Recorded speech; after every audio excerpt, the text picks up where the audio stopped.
Welcome to RotoWire Fantasy Football Live, coming at you 5 days a week, 11 a.m. Eastern. We're always off Wednesday and Thursday. If you ever missed the show, you can catch the replay on RotoWire YouTube.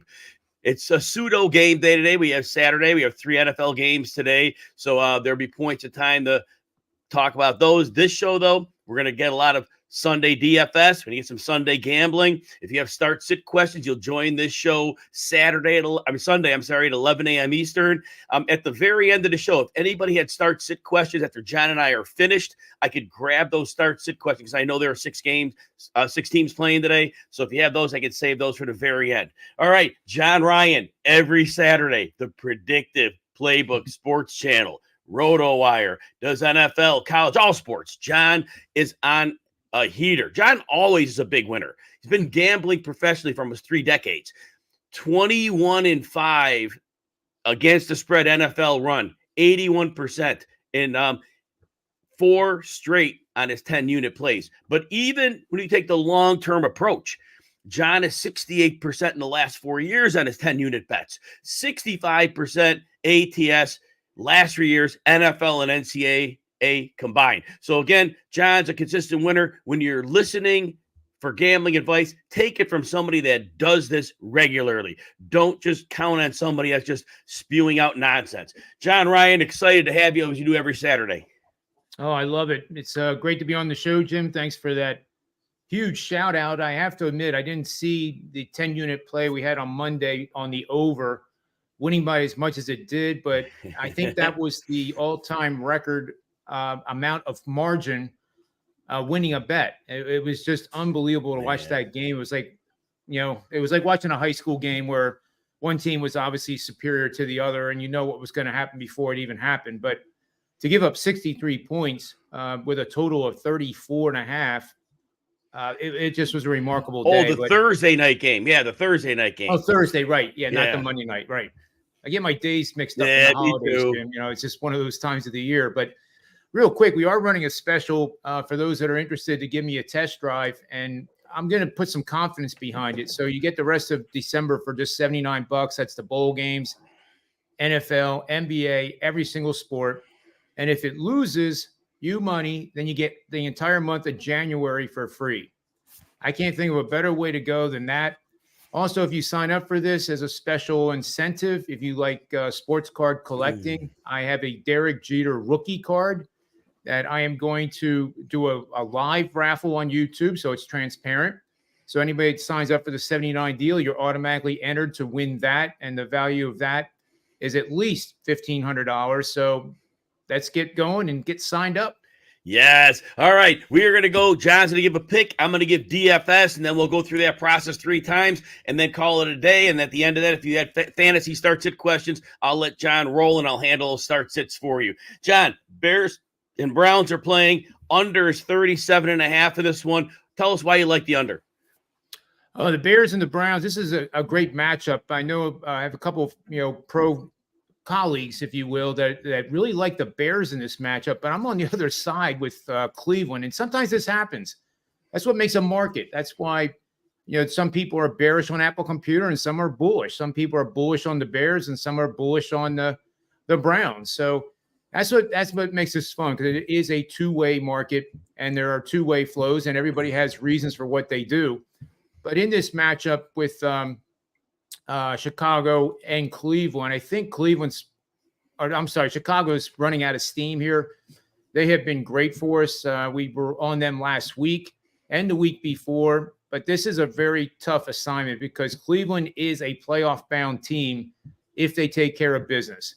And it's also backed by a betting system here. You're going to bet on a team coming off a win, which Cleveland is.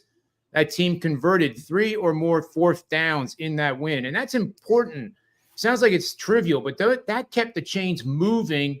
And in each time they did it successfully for 3 times. They scored on those drives. So that builds confidence with a team and the coaching staff and the chemistry. So if our team has 3 or fewer dropped balls in that previous win, these teams have gone 17-16 straight up. So that's not all that great, but 16-16-1 against the spread, not that great. But check this out: 23-10 to the under 70% since 2002. And if our team gained 5 or more yards per play in that win, combined with 3 or fewer drop passes and the conversion of 2 or more fourth downs, an amazing 20-7 to the under for 74% since 2002. And like I always say, nobody is forcing you to bet pre-flop before the game starts. Sometimes it's wise to not bet at all. And unless it's a game like on Thursday where it's just out of the gates, like it's the Kentucky Derby, then you don't have a chance to really bet the over in that situation. But in this game, it probably does get some scoring in the first half, more so than not. I'm not saying to bet the first half over, but why not bet, $50 pre-flop if you're a $100 bettor, and then look for a number that is even more attractive, better priced. That's something that is, approaching possibly 41.5 or 42.5 points, and only do it during the first half of the action only. Because if you do it in the third quarter, think about it, you'll have limited amount of time to be right. You almost have to be right instantaneously to profit on something like that. But in the first half, if you see 41.5 and it's there, I think that's a great place to add the remaining $50. All right, that's a great bet. The under on the Bears and the Browns. DFS, look, 3 games are going off Saturday, smaller slate. We're going with a less is more approach. If you're going in a cash game, Brock Purdy, 6,800 against Arizona. We know the 49ers are literally unstoppable on offense right now. Arizona gets no pass rush. They really have very little coverage ability. The 49ers could pick their way to attack. Even if there's a little bit of a letdown here, the way they've been scoring points, they're scoring over 30 points. And we know McCaffrey may get a touchdown too, but Brock Purdy is going to flirt with 270 or more yards. He's going to have at least 2 touchdowns. Strong cash game play. Now, the other thing is that the other game, I love the Rams and Commanders game. This, I think, is the shootout of the week. Matthew Stafford's my favorite play. He is only 6,000. Washington is still quite good against the run. They are not good at all against the pass. And since, again, over a month ago, they traded away Montez Sweat, Chase Young. That pass rush has gone down, down, down. So the Rams offensive line, which is adequate, this is not a challenging matchup. And right now, Cooper Kupp is healthy, looked great last week. We got Puka Nacua rolling. That passing game is really, really impossible to stop right now. Sean McVay's dialing it up. So Matthew Stafford is the play of the week. I'll play him in a GPP. I'll play him in cash. That would be great. If you want to be in the same game, but if you think that Stafford's going to be a bit chalky, you can't go to Sam Howell here. The Rams are similar to the Commanders in that they are much better against the run than the pass. And the Rams do have a decent pass rush for sure, but Howell gets the ball out quickly. Lately, his receivers have big advantages across the board. So this game could easily shoot out. I like both quarterbacks. I do like Stafford more. Running backs. Alvin Kamara's pricey, 8,200 against Carolina. Carolina is one that, you know what? I have the wrong set of running backs down here, so I have to go back to my other sheet. I do apologize for that. There we go. I'm going to change that up. Sorry about that. All right. We are going to Derrick Henry, 6,900 against Houston. This is not about the history that he has against this team. I know he has a bunch of 200-yard games against them. I get that. But it's not the same Derrick Henry. But here's the deal. Right now, Houston is a wounded team and offensively. So Tennessee at home, they're going to look to run the ball, and they play so much better at home. Henry at home has been money for fantasy. He has not been money on the road. They'll commit to him. They'll ride him. He should get 100 yards. Great chance of scoring multiple touchdowns. Love Derrick Henry at 6,900. James Cook, 6,300 against Dallas. In theory, on paper, Dallas is a tougher matchup. They're good against receiving backs. They're good against running backs. But what the Bills have been doing, Cook's over 100 scrimmage yards in the last 4 games. And they're very good at running out of shotgun.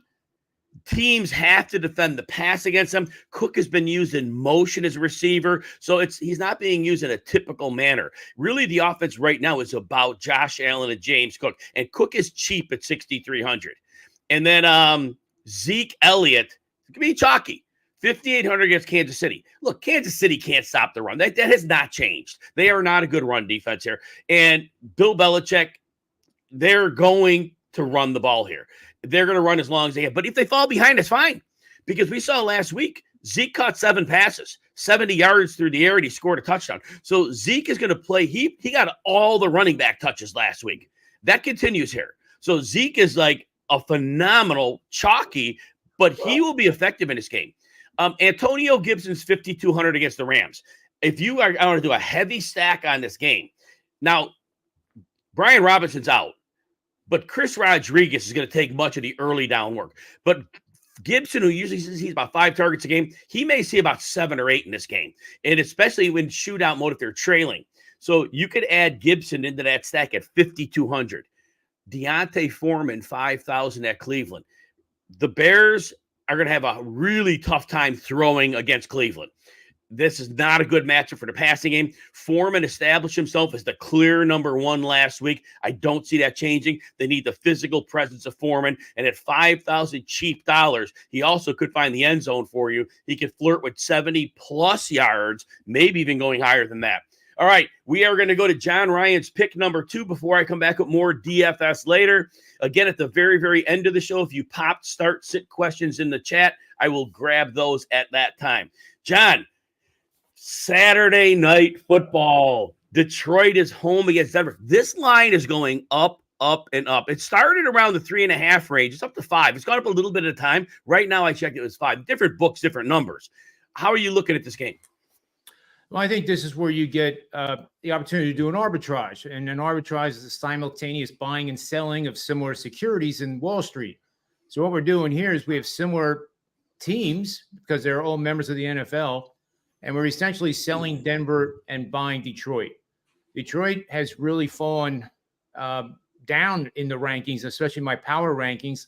I don't think that they're going to be a complete collapse. I think they're going to be a viable playoff contender. And with some plays going their way and the ball bouncing the right way, who knows, they could be in the NFC Championship game.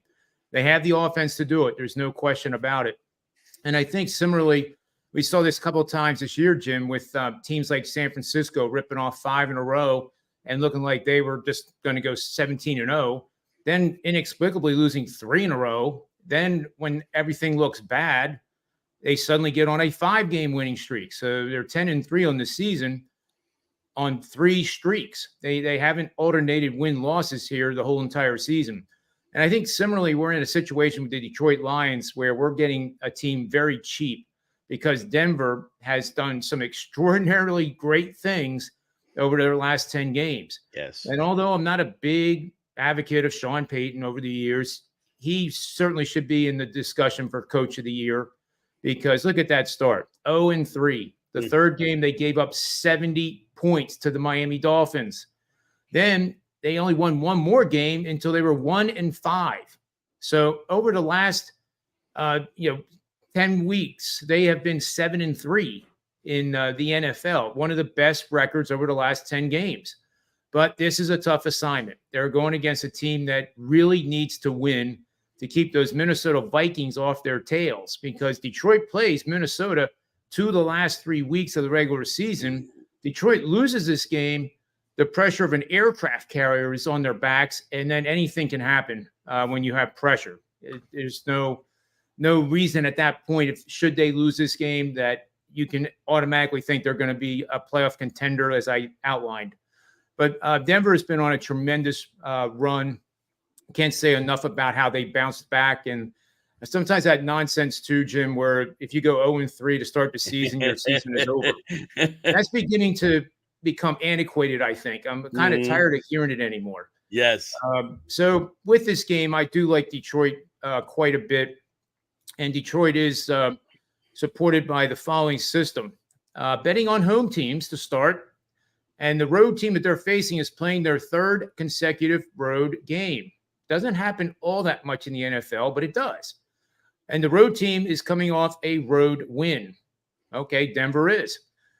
That home team is 70-35 straight up for 67%, 65-37 with 3 pushes for 64% since 1989.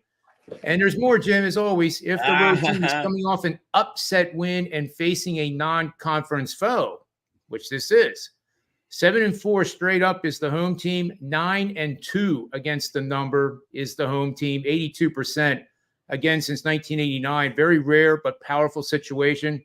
I like Detroit immensely to win this game. And if it starts out with the Broncos scoring first, there's your golden opportunity to jump in live in-game, because we have a system that says right off the start, 67% straight up. So if you get them at pick'em, that's the reason why you're doing it, because then you're betting on a 50-50 proposition in the marketplace, but your reward historically has been 67%. So those are the kind of odds I like. It's almost like Texas Hold'em, where you're trying to figure out how much to put in the pot because you want to earn a certain ROI off of that bet. So I like Detroit quite a bit, Jim.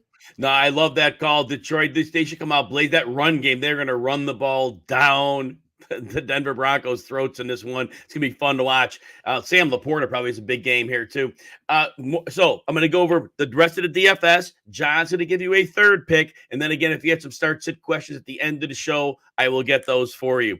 But yes, John so far is on the under in the Bears-Brown game. He's on Detroit -5 over Denver. Like I always tell you, John teaches you to be a better gambler, tells you about in-game betting. That's a really important detail to be able to work out. Now, wide receivers for DFS. So we're talking about stacking up this Washington Rams game. I'm going to give you a lot of the plays that I like here and then pick the ones you like. But I think that this could be the game you're stacking up. This could be your shootout. Cooper Kupp looked healthy last week. I think that's all it comes down to. I think he wasn't right. He's 7,800, but we saw him last week get well over 100 yards, find the end zone again. I know Puka Nacua has been an outstanding receiver, but Cooper Kupp, this is not a matchup to fear in any particular way. Another play, well, let's say the same game. If you want to continue to go on that Washington side, Terry McLaurin is only 5,600. He's coming off a goose egg. And Terry McLaurin, he's been down lately. He's probably had 4 straight down games. But look, we know from the course of the season, he's had plenty of solid performances. This is a good matchup for Terry McLaurin. And coming out of the bye, you have to think that Eric Bieniemy wants to get his star receiver the ball. It's going to be important after that goose egg to get him back going, because he is truly an NFL alpha receiver. And I do think in this game, with this great secondary matchup he has, McLaurin comes in and cashes for you.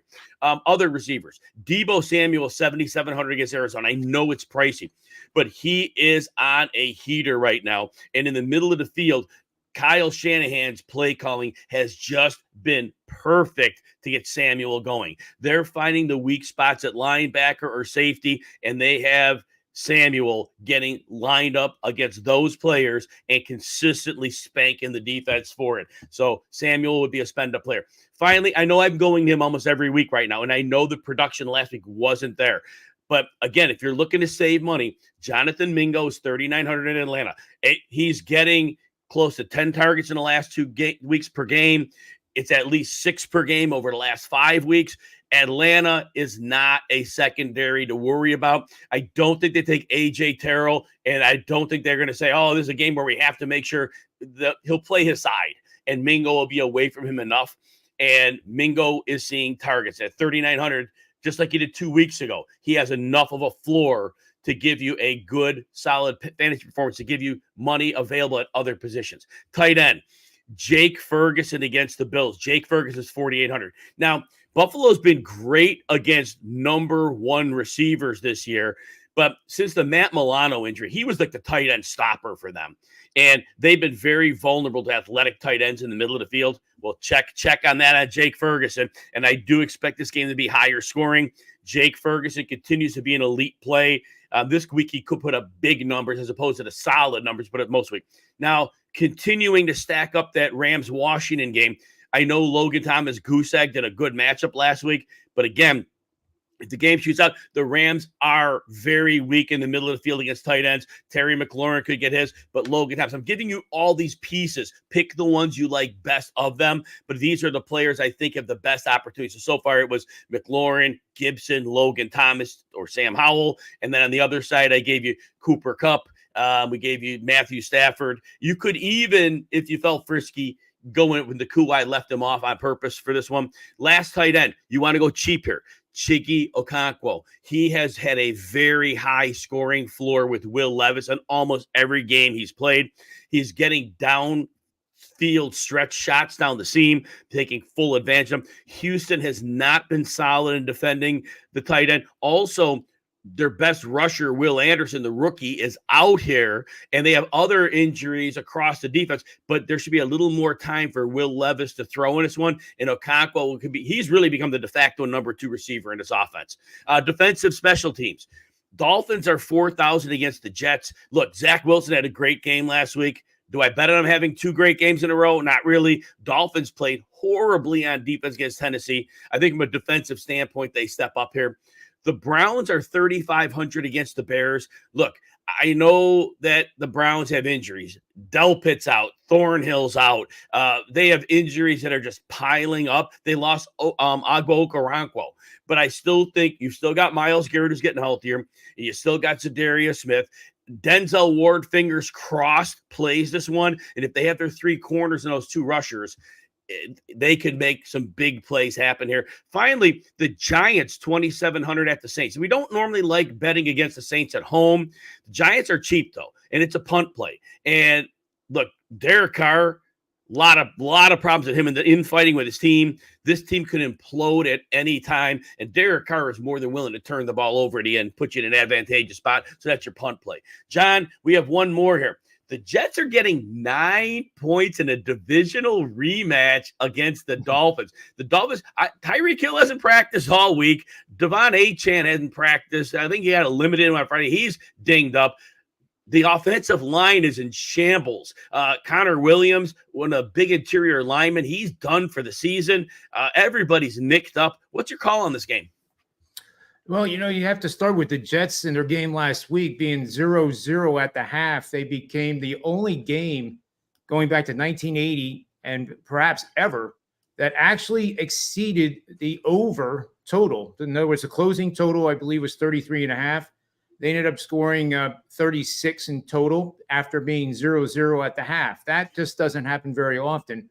But I do think this Jets team, as I've always said, is a dangerous team week to week. They continue to play hard. That defense is one of the most underrated defenses, I think, in the league, maybe in the last couple of years.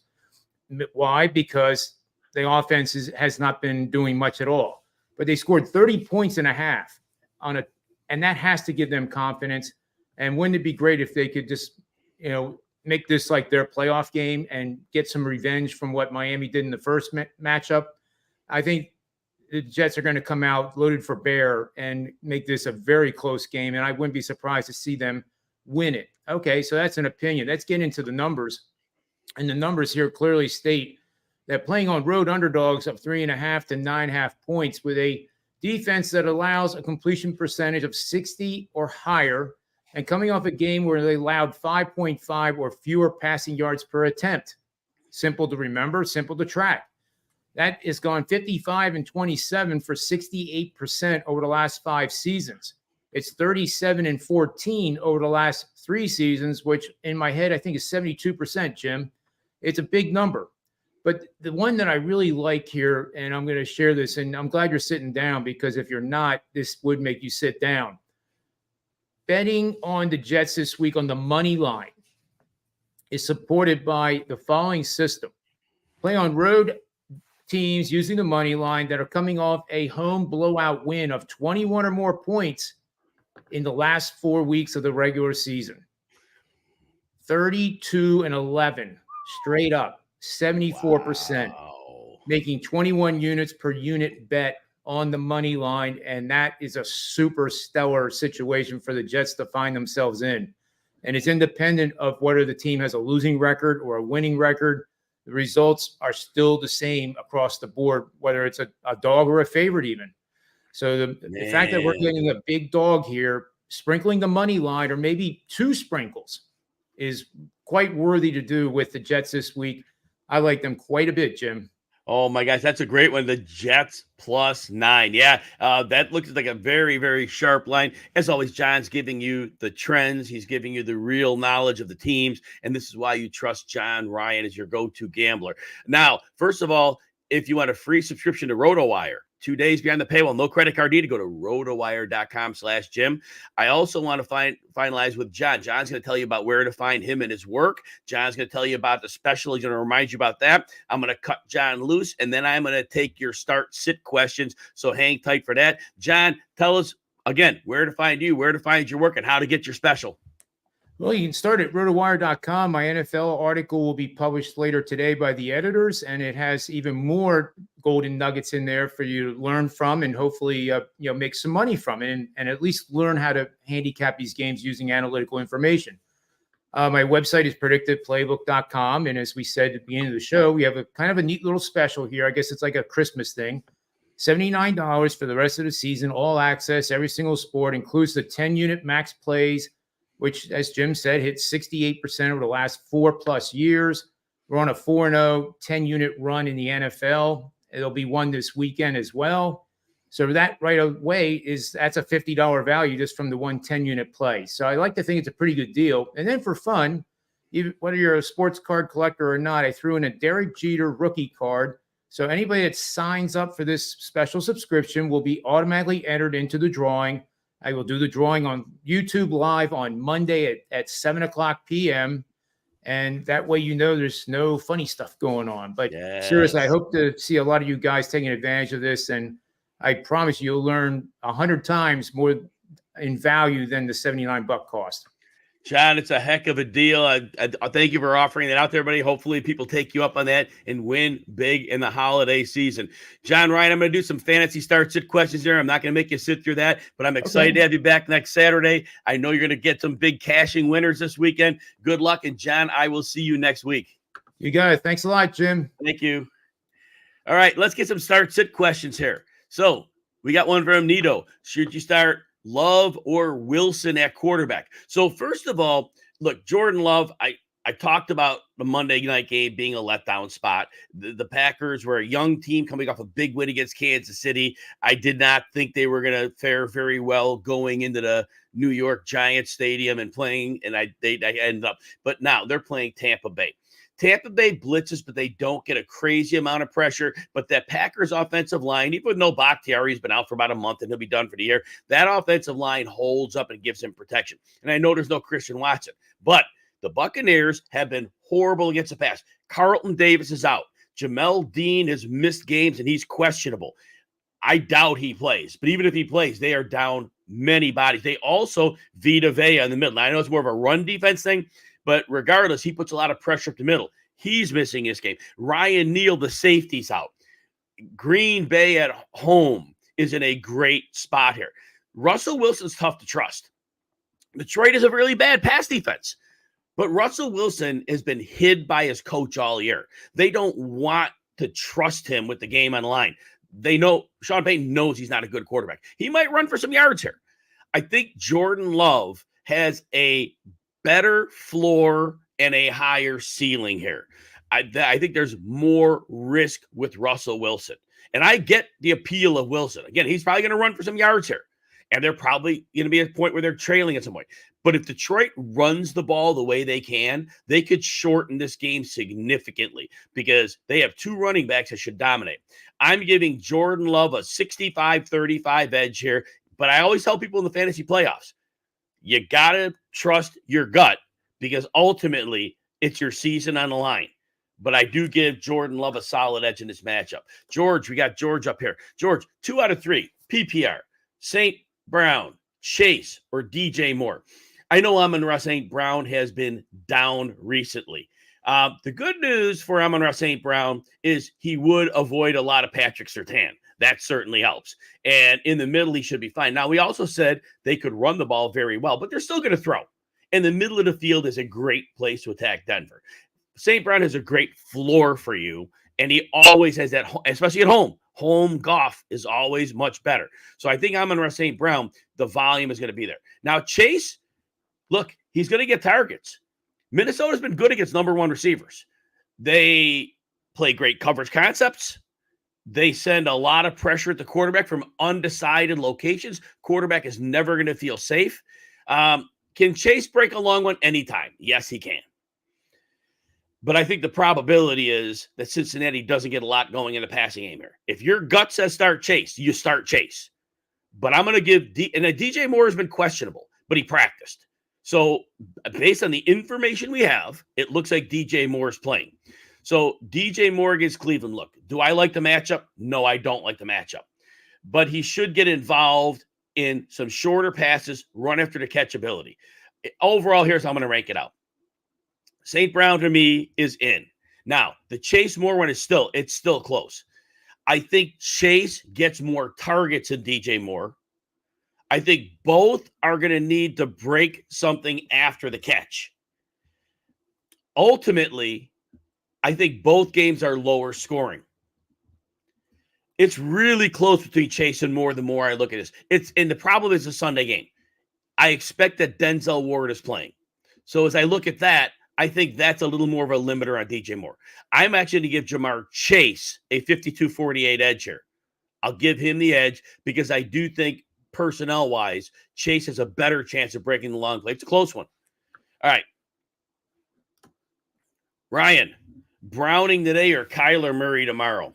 Kyler Murray, we're going to have to hope for some garbage time. That's going to be the thing. He's going to need to run for some yardage. Now the 49ers, Eric Armstead, one of their interior linemen down. Javon Hargrave hasn't been practicing. Their edge rushers are still in good shape, though. They do have injuries across. We don't know about Charvarius Ward. That makes it up. You got to make a decision on Browning today. So here's the thing. I'm worried about Browning here. I bet the under on his passing yards because he's had 2 good games. Minnesota, Brian Flores' coaching is no joke. Like I said, it's confusing. He'll put 5 guys up at the line of scrimmage, and you have no idea which one's blitzing, which one's dropping, and the quarterback has to act faster than anticipated. And the way they drop in mesh coverage, it's very complicated. And I don't know that Browning is ready for this one.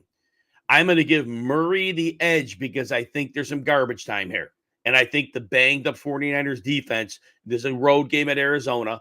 I'm going to give Murray a 58-42 edge over Browning because I'm scared of the matchup for him.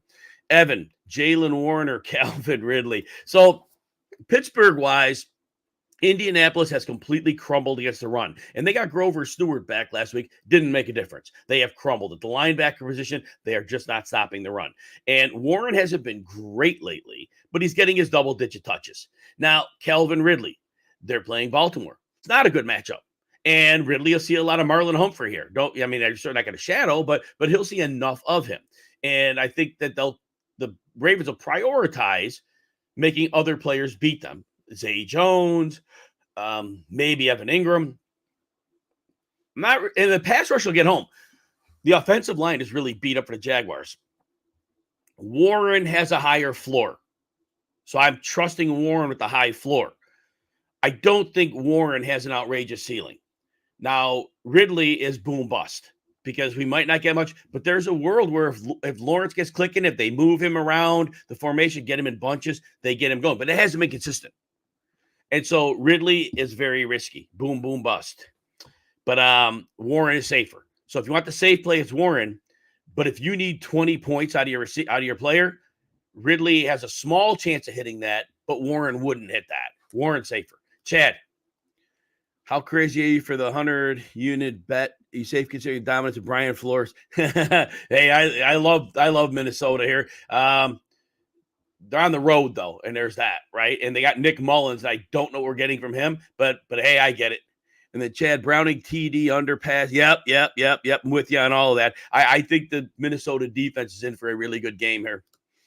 Admiral, Ty Chandler, or James Conner, standard scoring. Conner hasn't been getting much done as a receiver as it is. It's been like 6 catches for 6 yards over the last 3 weeks. That's been rough. Love Conner. He's one of my favorite players, but not a good matchup. Now, again, Eric Armstead's out, and Hargrave's been banged up. So Conner's going to get some volume here. And his usage of the passing game, Michael Carter, a couple of weeks ago when they were trailing, they came in as the receiving back, and it wasn't Conner. That was problematic. And now they did force Conner up the ball when he went back to Pittsburgh. Chandler is going to have high volume. Matchup's not bad. I think Chandler has a higher floor than Conner here. Now, can Conner get a goal line touchdown? Yes, but Kyler Murray is just as likely to steal them. Again, I think Connor got the 2 in Pittsburgh because they wanted to make sure he scored in his hometown. I think that really had a lot to do with that because teams are overstacking at the gold against Connor.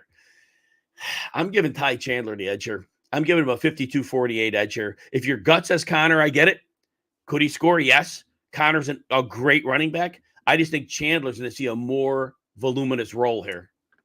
Tom, you have Stroud and Tua, but going with Browning, Mullins, or Russ, you have Russ right now. Of those 3, I would be more inclined to go toward Russ. He'll run. He'll get when they trail, he'll get rushing yardage. I do worry when the team falls behind that having to put the team on his back. That's the worst. They have to throw from a position of strength for him to be good. Nick Mullins, I just don't know what we're getting from him. I have no idea what we're getting from him. And look, if Justin Jefferson is active, which you'll find that out in the next couple minutes, and active should be coming like right about now. I mean, you could definitely make a case for Mullins because if he has Jefferson, Mullins is a professional. I mean, he was the backup going into camp and he got hurt. So there's that. He knows the offense. So Russ is the safest of the 3. I think Mullins has some boom bust because Cincinnati's not good. Cam Taylor bricks out their corner. I think that's a big deal, but it's Nick Mullins. That's the problem. We don't know what we're getting from Nick Mullins. So he's very risky. So I think the safest play is Russ. Nick Mullins could have a surprising ceiling, but we don't know. So I think in the fantasy playoffs, probably go with what you have. Tyler, Monty, Metcalf, or Jefferson with cracked ribs. All right. So Montgomery's a great play. And I know he's had 32% snaps in 2 of the last 3 games. This is the best matchup he is going to have. Even if he gets 15 carries, he could go off here. I'm betting the over on Montgomery. I'm betting the over on Jahmyr Gibbs in the same backfield. I think they run it down Denver's throat and they can't stop him. So I'm putting Monty in for floor, for ceiling. Look, Metcalf, it's not a bad matchup. And Philly has not been good covering. Jefferson, if he plays, the matchup is not scary. Chidobe Awuzie is not playing at his level. He's not playing well this year. And Cam Taylor bricks out. And I have to imagine they'll get him the ball. Nick Mullins, a professional quarterback, should get him the ball. Metcalf should have a safe floor here, and Metcalf could go off anytime. But you know what? Personally, if my season's down to it, and if Justin Jefferson suited up, he has to be ready to go. Now, you got to trust your gut. It's the fantasy playoffs. I would go Monty and Jefferson. If Jefferson, again, the inactives are coming out probably as we speak. I can't look at them right now. But if Jefferson's active, I just think you're right, Justin Jefferson. But again, it's your fantasy playoffs.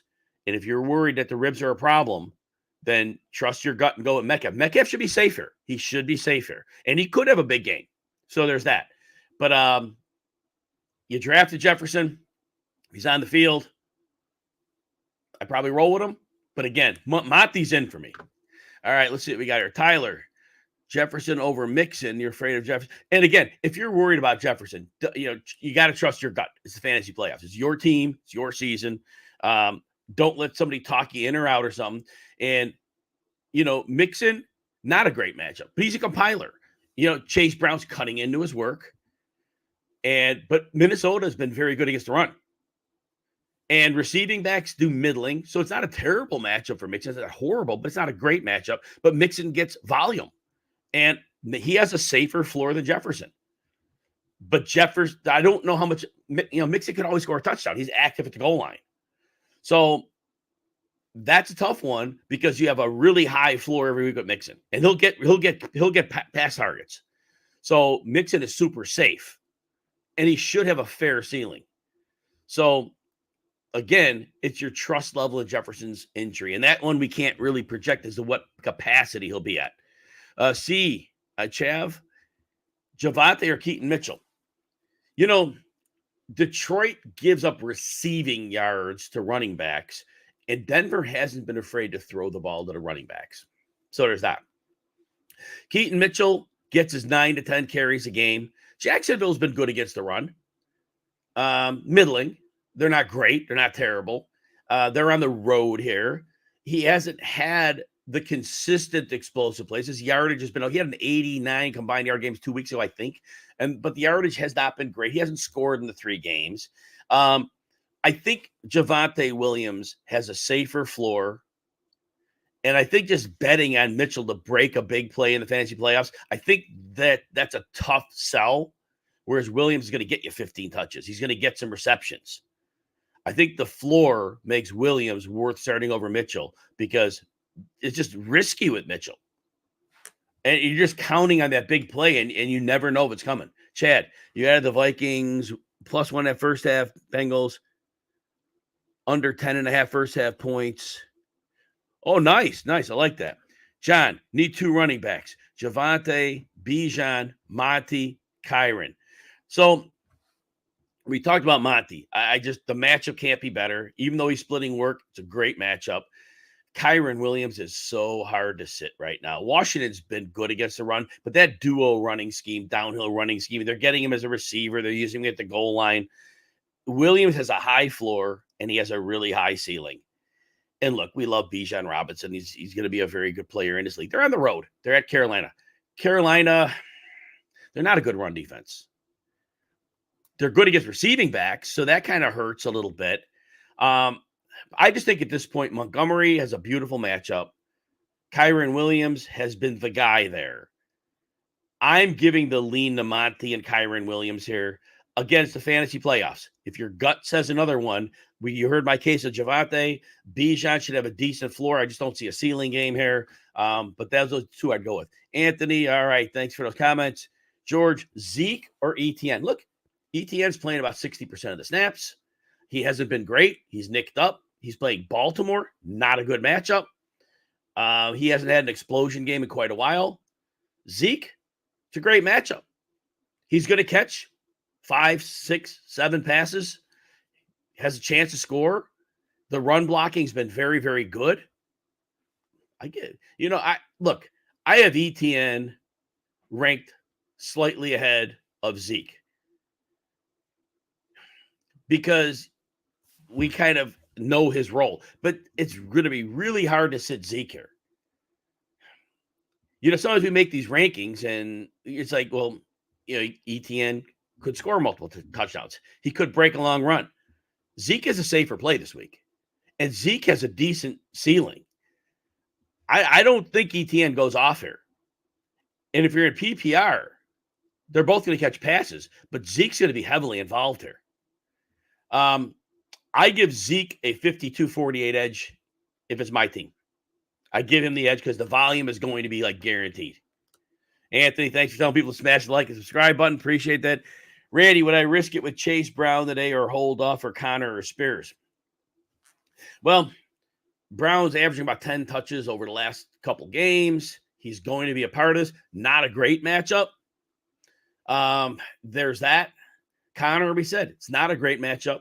Now, 49ers are missing people, and it's a tough matchup for him. Tyjae Spears, we loved him as an upside flex last week because we knew games to work out. I don't know how much they need him against Houston. He might not be needed. They may not need him as a receiver at all here because they might have such success running the ball with Derrick Henry. So I think these are all similar plays. I think Connor has the safest floor in this one because he probably does get 15 touches here. Chase Brown's going to have to break a long one because the volume is, and Minnesota's been very good. Minnesota's been very good. And they might need the pass protecting in this game, and that might not be Brown's strong suit. I'm probably giving Connor the edge here. Anthony, Curtis Samuel, sneaky.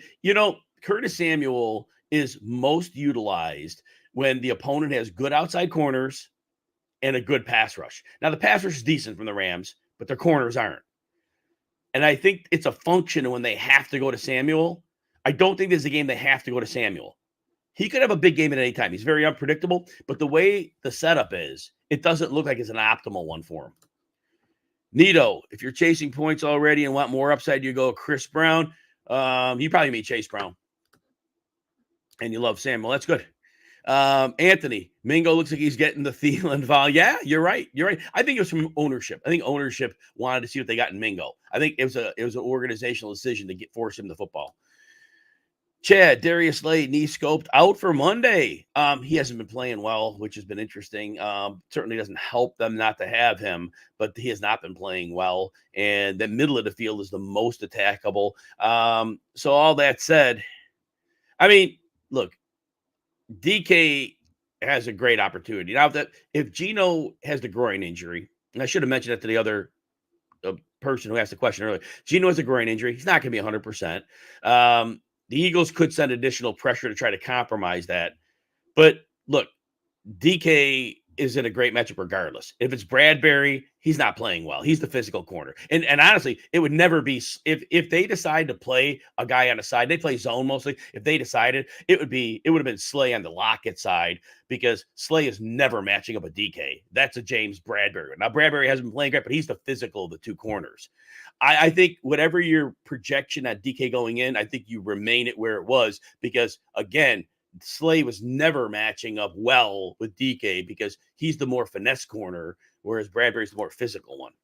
Lightning bets: Chase, Mixon, Sutton, or Rice in the flex. Obviously, all good options. Sutton doesn't get a lot of targets, but he gets it done every week. Detroit is an easy matchup. They have really no answer for him. And if Denver falls behind, we could see that 10-target game for Sutton. But you always feel like, man, if he doesn't get the long catch, if he doesn't get the touchdown, we're always worried about that. I think the safest volume play for floor is Mixon. I think he's the safest floor play. He should get you 12 to 15, half PPR points. So there's that.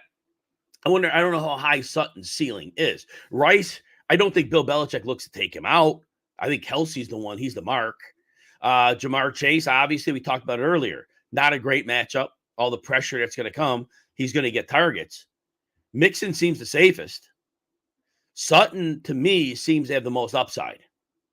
It's 4 really tight players. But if your season ends and Jamar Chase does go off, because he is Jamar Chase, if you can't live with him having gone off, if he does, and him being on your bench, you got to start him, because he's Jamar Chase. He's a superstar. The other players aren't. So all that said, that's what you have to decide. Otherwise, Mixon's your floor play. Sutton is your risk some floor for some ceiling. Like Rice as well, but not as the others. Anthony, we robbed of Aaron. Yep. Rodgers, Garrett was we were, but a 1,700-yard season. All right. Yep. All right. And then and I answered that one for you, Nito, earlier. We gave you Jordan Love on that one. Randy, you're hurting at receiver. How would you rank these Flyers in PPR? Williams. So the Texans here, probably Robert Woods you're looking at, other than Noah Brown. So you're looking at Robert Woods, Hyatt, and Demario Douglas, number 1. Yeah, he's been very good in the slot. They're going to need him. They're going to trail. Chiefs they'll give you that middle of the field stuff. They're not going to worry about that. So I put him number 1. With the backup quarterback, it's really hard to rank Robert Woods in here. I'd probably go Jameson. It's so far ahead, Douglas. And then a way back, Jameson Williams. Can't trust Hyatt because you never know he's going to get the ball or not. And then it would be like Robert Woods 3rd and Hyatt 4th. And then Nito, good. I'm glad your gut went with Love. That's good. Very nice. And Eric, should you play Justin Jefferson? You have Kamari Cooper pretty much. I love Cooper every week, but this week he probably sees a lot of Jalen Johnson. Jalen Johnson has been like a great corner this year. That's a tough matchup. And I know Cooper will get his targets, but if Justin Jefferson's healthy, you have to think his floor is great. Cam Taylor-Britt's out. Awuzie hasn't been playing great. The matchup is so much better for Jefferson than it is for Cooper. Like I said, the Bears are playing better. They're playing much better at defense. So if you have Jefferson, I almost think you got to go with him. If you're worried about an injury at all, if you're like, oh man, he might get a setback, then okay, then you bounce to Cooper. But if he's active, and you have the injury report, the inactives came out. A matter of fact, I probably could check that now. Let me see if I can check that now. Let me take a quick look and see. Yeah, so like we said, Darius Slay had knee surgery.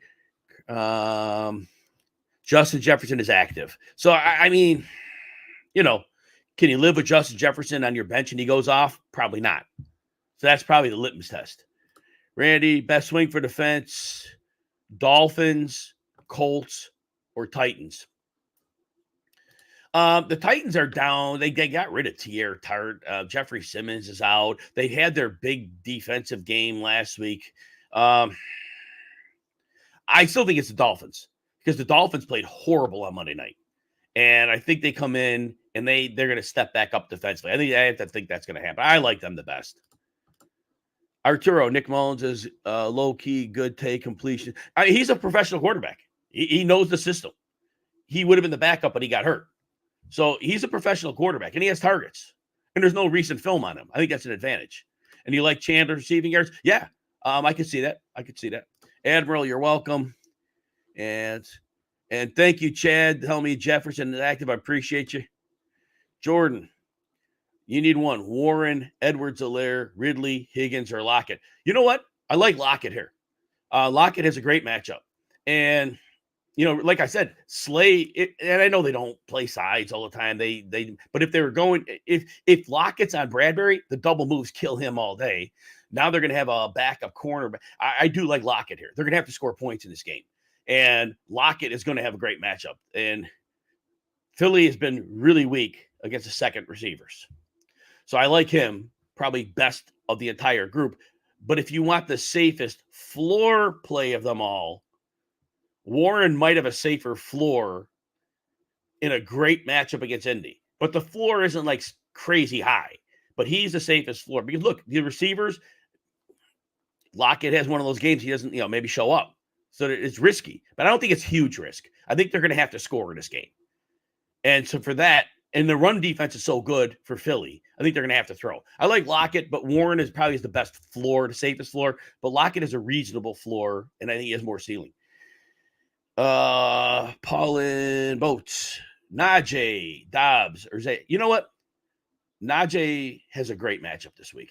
Indy, like I said, they've just bottomed out against the run. And this team is about the run. And Najee gets his 15 carries. I think Najee has the best floor. He has a great chance of scoring here. I like Dobbs. And Zay Jones is going to get targets. But I think Najee's your safest bet for floor ceiling. Michael, 14-team league, possible sleeper. You got to give me a few names. I'll have a few more minutes on the show. Just look at your waiver wire, dump a few names at the bottom for me. It's going to be too difficult to know who's available in your league. It's just too tough for me off the top of my head. Henrik, pick two. Warren, Hubbard, Chase, Brown. Of this group, it's going to be really hard. Oh, I thought I Chase Brown. I have a Jamar Chase and Brown. All right. So of this group, look, Chase Brown, this isn't a great matchup for him. Warren gets similar work and is a much better matchup. So I like Warren here. Hubbard seems to get it done every week. Now, I know Atlanta's been very good against the run. Hubbard's played good run defense, hasn't gotten it done. He gets it done as a receiver. He gets goal line work, heavy volume.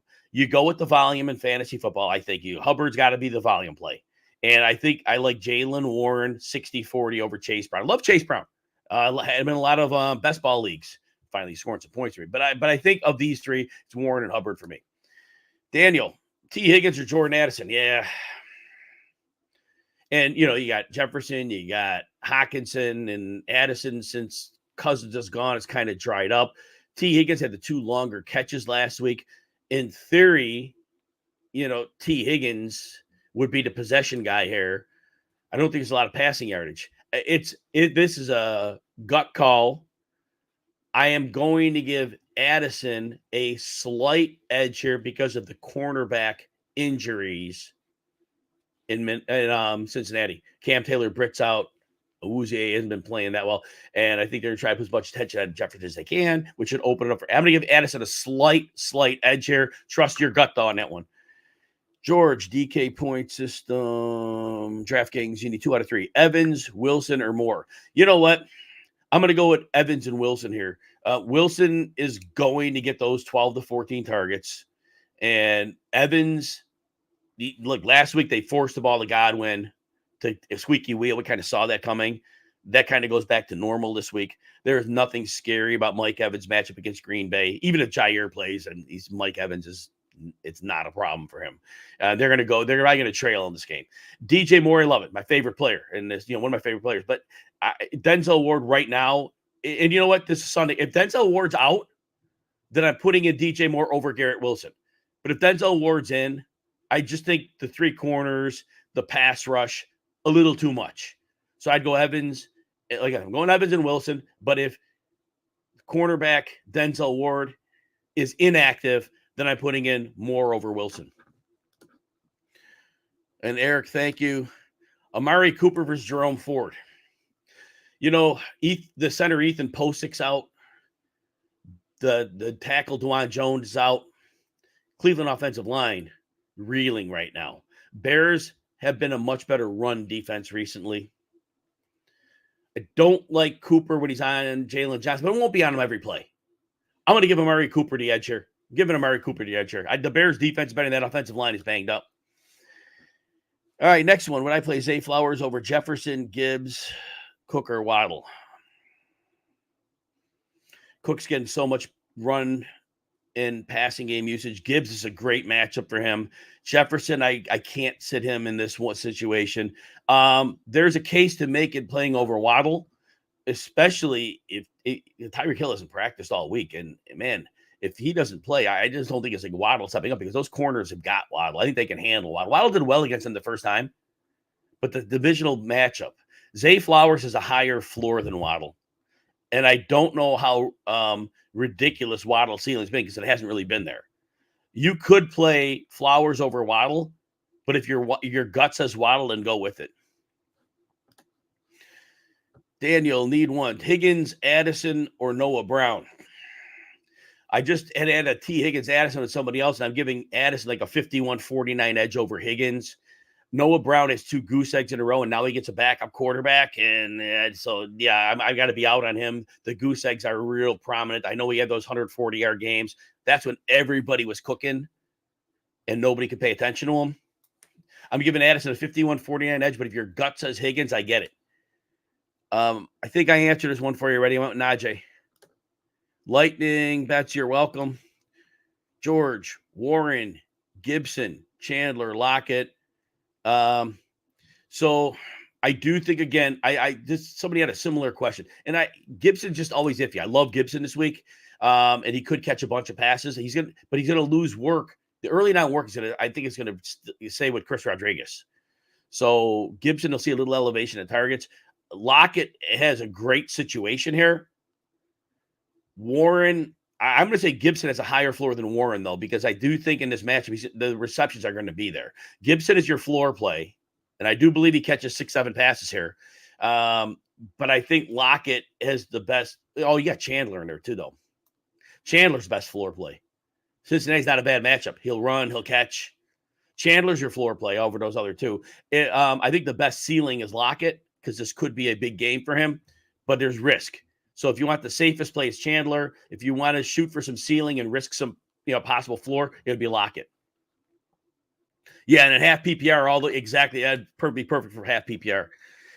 Chad, does Keenum over Mills change? Nah, I don't think so. Keenum had the good year way back, but yeah, neither of them moves the needle, I don't think. And with everybody out, obviously they lost Dell a couple of weeks ago, and Nico, I can't see him playing. He hadn't practiced all week. So, yeah, I just don't think it makes a difference. They are so depleted. And Dalton Schultz is now the guy. Well, now he is covered, so he's screwed. So, yeah, I don't think so. Utah Dave, Moss, Warren, or Javonte? Moss is struggling, and Pittsburgh's a tougher matchup.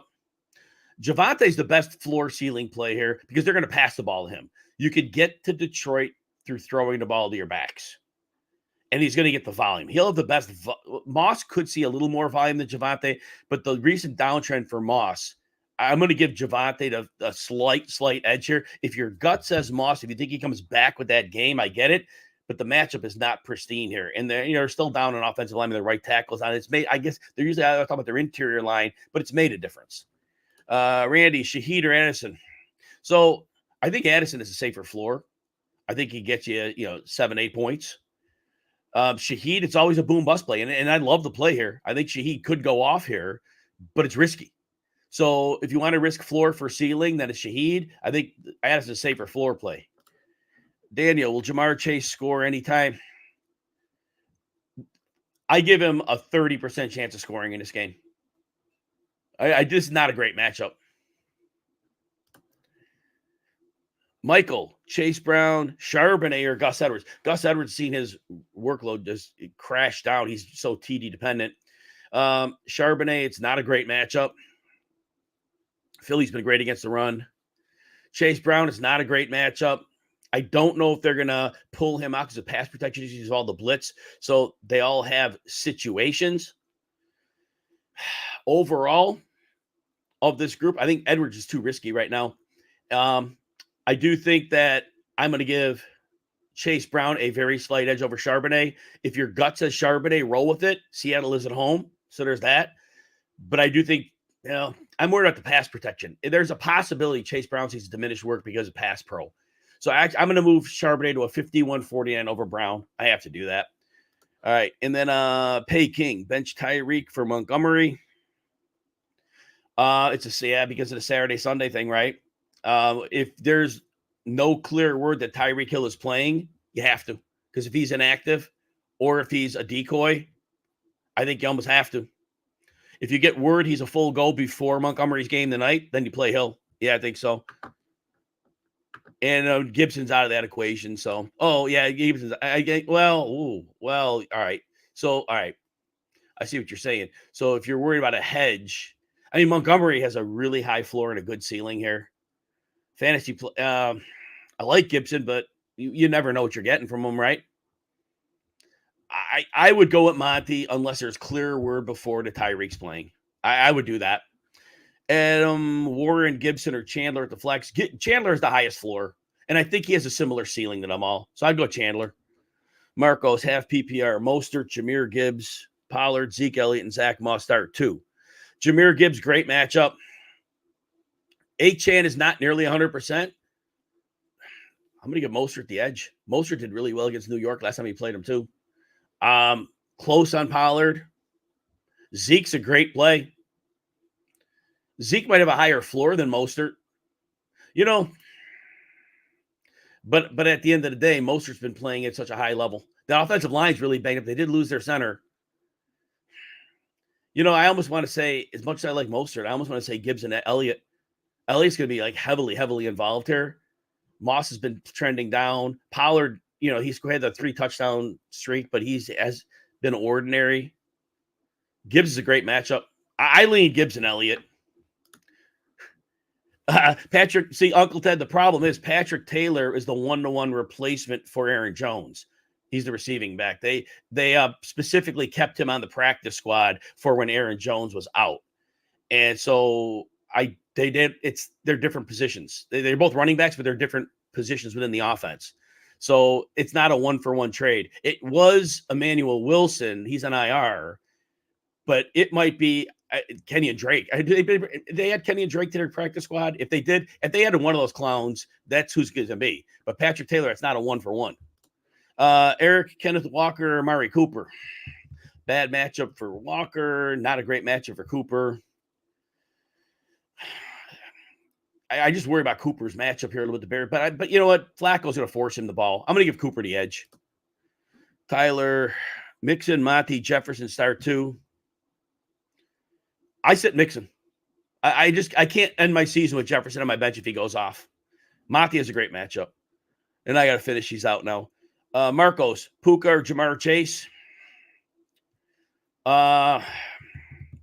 Either receiver could go off for the Rams. Chase will get a lot of targets. It's a tougher matchup. I can't end my season with Chase on my bench because even though he didn't get done last week, 2 weeks ago, he just went off. Puka's in a great spot.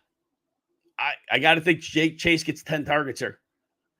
I won't let my season go down with Chase on the bench because Chase, even with Browning, has gotten it done. But trust your gut on that, Marcos. If you think Puka's the gut play, you got to trust your gut in the fantasy playoffs. Glenn, full PPR, you lost Keenan Allen, and they've lost Olave for this week as well. May have lost them. OBJ, Addison, Downs, Taysom Hill. I love OBJ this week. I love OBJ. Double moves against Jacksonville's a winner. Play action's a winner. Up to 53% snaps last week.